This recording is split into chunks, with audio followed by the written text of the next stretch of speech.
अस्सलाम वालेकुम। अल्लाह ताला से शेयरिंग, जब इंसान अल्लाह से शेयरिंग शुरू कर देते हैं तो फिर अल्लाह ताला ख़ुद उसके लिए सहूलत आसानी पैदा करने के रास्ते खोल देते हैं। मुसाइब हट जाते हैं, मुश्किलात ख़त्म होने लगती है, क्योंकि अच्छे और मुखलिस दोस्त बेहतरीन सहूलतकार होते हैं।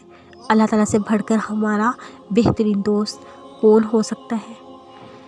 तकलीफ़ भी ज़िंदगी का हिस्सा है। किसी भी गम दुख तकलीफ़ पर ज़िंदगी ख़त्म नहीं होती। ये तो कभी हमें संवारने, कभी झंझोड़ने, कभी आईना दिखाने आती है। बेहतरीन है वो जो फ़ौरन अपने रब की तरफ मुतवज्जा होकर उसकी रज़ा में राज़ी हो जाए, उसकी मंशा को समझकर इस्लाही इक़दाम कर ले। बस थोड़ा सब्र, हौसला, थोड़ा सा दिल को रफ़ू करके देखें, फिर से नहीं सी लगेगी ज़िंदगी।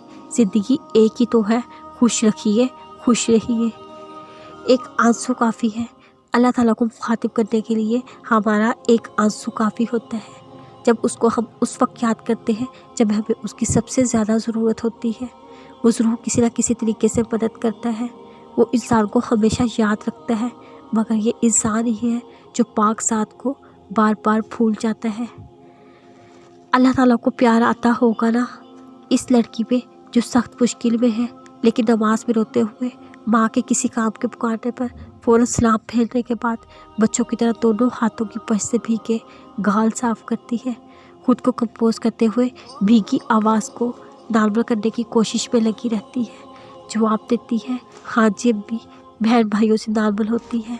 अल्लाह को क्या सच में प्यार आता होगा।